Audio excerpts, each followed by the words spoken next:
Be me, Jessica, 34 years old. Teaching 7th grade English at local middle school for 3 years now. Moved here from the city because I thought I could make a real difference. These suburban kids need someone to challenge their narrow worldview. Looking at my classroom of 13-year-old boys know exactly what I need to do. They're at that crucial age where their ideas about manhood are forming. Can already see some of them mimicking their father's behaviors.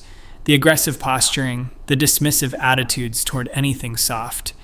One kid, Brandon, literally refuses to read any book with a female protagonist. Another one, Tyler, makes gagging sounds when we discuss emotional themes in literature. This is exactly the problem. Decide to use my position to actually help these boys. Not in the curriculum, but that's fine. Sometimes the most important lessons aren't in any textbook. Start small during our unit on The Outsiders. Classic book about boys and emotions, perfect entry point. Ask the class what they think about the male characters crying in the story. Most of them squirm, look uncomfortable. Crying is for girls, Miss Jessica says Brandon. Here's my moment. Spend the next 40 minutes explaining how that attitude is precisely what's wrong. Tell them about how society conditions boys to suppress their emotions. Explain that this is what we call toxic masculinity. Can see some confused faces, but others are nodding. Good, they're listening. Over the next few weeks, weave it into every lesson. Reading To Kill a Mockingbird becomes a discussion about patriarchal structures. Atticus Finch is heroic, yes, but he's still operating within a male-dominated system. Point out how Scout is punished for being tomboyish by certain characters. Ask the boys why they think society fears girls who act masculine but mocks boys who show any feminine traits. What even are feminine and masculine traits, I ask them. Why do we gender emotions and behaviors? Can see some wheels turning. During our poetry unit, assign them to write about their feelings. Specify that I want vulnerability, not bravado. Some boys complain, say their dads would think this is stupid. Perfect opening. Gather them after class one day. Close the door. I want to talk to you all about something important. Tell them that their fathers grew up in a different time, a time when men didn't know better. Explain that their dads were raised with limited, harmful ideas about manhood. Real strength comes from rejecting those outdated models. Real courage is embracing qualities that society calls feminine. Compassion, emotional openness, gentleness, cooperation over competition. See some boys really engaging now. Tyler raises his hand, asks if this means sports are bad. No, I explain, but the hyper-competitive, aggressive culture around boys' sports often is. It's about why you play, how you treat teammates and opponents. Are you performing masculinity or just being yourself? Start. Bringing in articles I print out. Nothing the school approved, but these kids need exposure to different ideas. Pieces about how gender is a social construct, how the patriarchy hurts everyone, including men, how boys are trapped by expectations just like girls are. Make them journal about times they felt pressured to be a man. The responses are actually heartbreaking. One kid writes about his dad yelling at him for wanting to take art class instead of shop. Another writes about being called slurs for liking musical theater. This is why this work matters. Start using our vocabulary lessons to introduce terms. Patriarchy, hegemonic masculinity, gender performance, heteronormativity. Disguise it as advanced English vocabulary. Technically, these are real terms they might encounter in high school texts. Have them use the words in sentences. The patriarchy affects everyone in our society. Feel like I'm really getting through. Some boys are even checking out books I recommend. Bell hooks, Roxane Gay, made accessible. Articles and essays, nothing too advanced, but enough to plant seeds. Then one day in November, everything falls apart. Kid named John forgets his journal in class. I always tell them the journals are private, just between us. His mother finds it when she comes to pick him up from chess club, flips through it, sees all his entries about rejecting his father's masculinity. One entry where he wrote about how his dad's obsession with him playing football is patriarchal conditioning, using the exact phrases I taught him. Next morning, get called to Principal Robert's office. He's sitting there with John and both his parents. The father is red-faced, looks like he wants to explode. The mother is clutching the journal like evidence. Jessica, John's parents have some concerns about what you've been teaching. Stay calm. I knew this might happen eventually. Explain that I've been trying to give the boys a more complete education. Emotional literacy, critical thinking about social structures. Social structures. The father cuts me off. You've been telling my son that I'm oppressing him, that everything I've taught him about being a man is toxic. Try to clarify that toxic masculinity doesn't mean all masculinity. It's about specific harmful behaviors and expectations. The mother shakes her head. You've been teaching him that gender isn't real, that he should reject everything his father models. Robert looks uncomfortable. Jessica, this isn't part of our English curriculum. Start explaining that good teaching means going beyond the textbook. These boys need tools to understand their world, need to question the systems they're inheriting. The father stands up. I don't pay taxes for you to indoctrinate my son with your political agenda. This is English class. You're supposed to teach grammar and books. Feel my face getting hot. Explain that literature is inherently political. We can't divorce texts from their social context. Examining power structures is part of literary analysis. Not in 7th grade, it isn't, says Robert. He looks tired. Jessica, I'm going to need you to stick to the approved curriculum going forward. Want to argue, but the meeting is clearly over. Think maybe it'll blow over. It does not blow over. Turns out John's mom is friends with Tyler's mom, and Brandon's mom, and half the other moms in the class. Within 3 days, my entire curriculum is being examined. Parents are demanding to see lesson plans, assignments, everything. Some of the boys' journals get shared around. The father phone tree activates. Suddenly, 15 sets of parents are furious. I get emails, dozens of them, accusations of brainwashing, indoctrination, pushing ideology. You're trying to turn our sons into something they're not. You're teaching them to hate themselves for being boys. You're undermining parental authority. Try to respond calmly to each one. Explain the educational value, the research on emotional development, how boys who can access their full emotional range are healthier, happier, how questioning gender norms leads to more authentic self-expression. Most don't even respond to my explanations. The ones who do just get angrier. One dad sends a 5-paragraph essay about how I'm destroying Western civilization. Would be funny if it wasn't so frustrating. Robert calls me in again. The school board has received over 40 complaints. They're demanding a special meeting. I'm being placed on administrative leave pending investigation. You've got to be kidding me.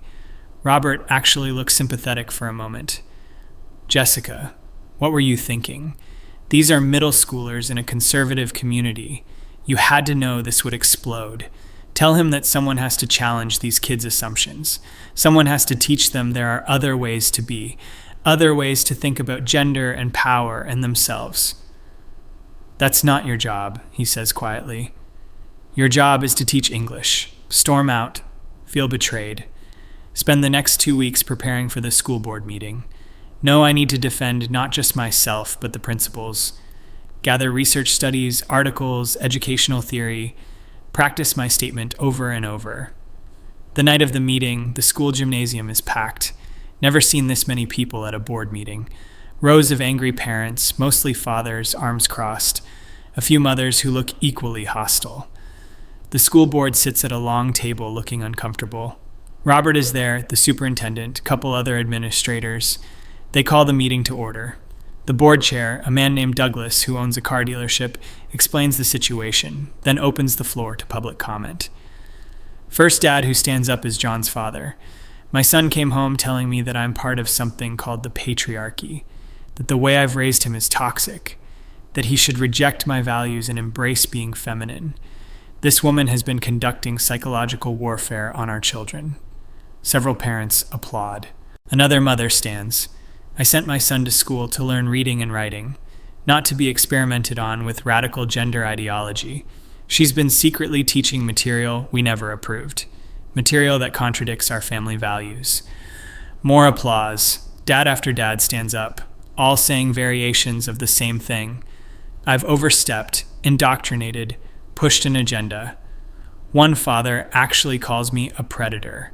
She's targeting vulnerable young boys and trying to confuse them about who they are. That one makes my blood boil. Finally, it's my turn to speak. Stand up. Walk to the microphone they've set up. Hands shaking but voice steady.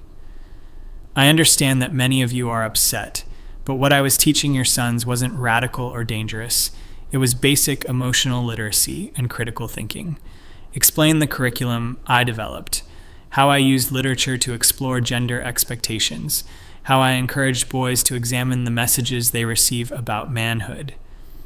These boys are being raised in a culture that tells them emotions are weakness, that anything associated with femininity is inferior, that their worth is tied to dominance and suppression.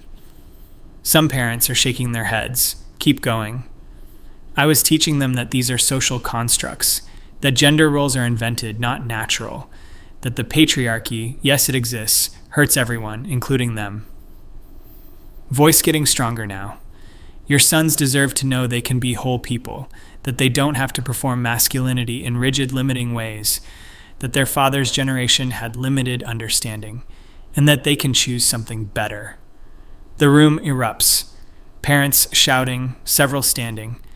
Douglas bangs his gavel. One of the board members, a woman named Patricia, raises her hand. Ms. Jessica, did you get approval for any of this curriculum? Pause. No, I developed it independently. You understand that teachers are required to follow approved materials, especially for controversial topics. I didn't consider it controversial. I considered it educational. Another board member jumps in. You were teaching 7th graders that their fathers are oppressive, that traditional male roles are toxic, without any parental notification or consent? Try to explain the nuance. Toxic masculinity is specific behaviors, not all men. Patriarchy is a system, not individual fathers. But the room isn't interested in nuance. Parent after parent demands my firing. One mother stands up with a petition, over 200 signatures from the community. Our children deserve teachers who respect parental authority, who don't push political agendas, who teach facts, not ideology, want to scream that everything is political, that choosing to not discuss gender is itself a political choice, that maintaining the status quo is an ideology, but can see, I'm losing this fight. The board deliberates for 20 minutes in a side room, come back looking grim. Douglas clears his throat. After careful consideration and review of the evidence, the board has determined that Ms. Jessica violated district policy by teaching unapproved curriculum of a sensitive nature, without proper authorization or parental notification. Effective immediately, her employment is terminated. Feel like I've been punched. Knew it was coming, but still. Parents actually cheer. Several stand up clapping. Try one more time. You're making a mistake. These boys need someone to show them a different way. They're being damaged by the narrow definitions you're forcing on them. John's father stands up. My son doesn't need you to save him from me. He needs you to teach him English and stay in your lane. The whole room agrees. Dozens of parents nodding, murmuring approval. Gather my things, walk out of the gymnasium. Can hear the celebration behind me. Spend the next few days in a fog. Calls from the teachers' union, mostly procedural. Might be able to fight the termination, but it'll take months. Do I even want to work in a place like this? Few colleagues reach out, most sympathetic but quiet. Can't risk associating with me too much. One teacher, Amanda, meets me for coffee. I get what you were trying to do. But Jessica, those weren't your kids to experiment on.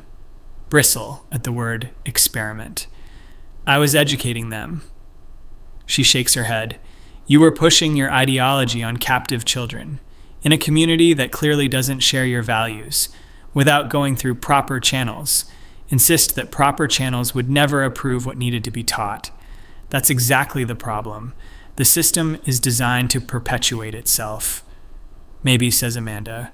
But you don't get to unilaterally decide to override parents. That's not how this works. We part awkwardly. Spend a lot of time thinking about what went wrong. My approach was sound.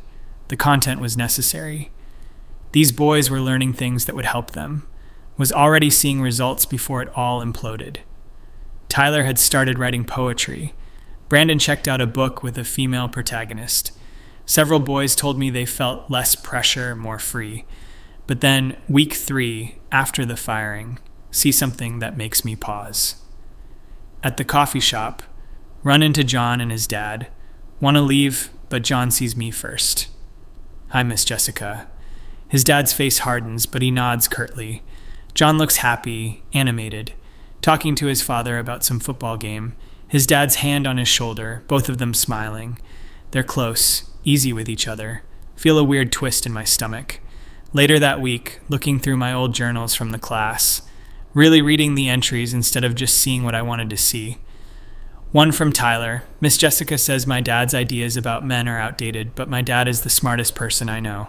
One from Brandon. I don't understand why liking sports is bad. I like sports. Does that make me toxic?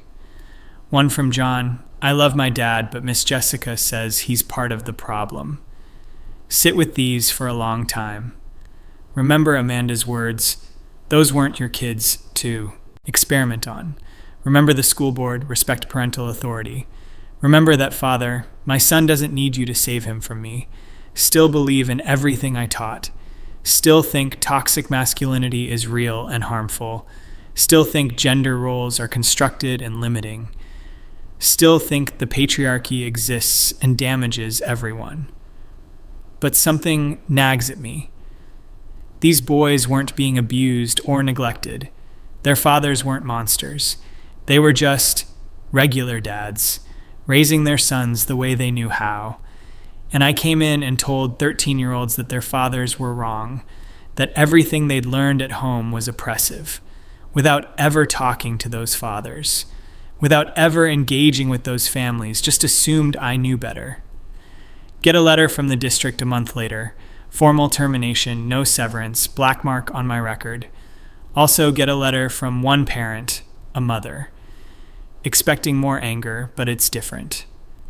Dear Jessica, I don't agree with how you went about it, but I want you to know I saw what you were trying to do.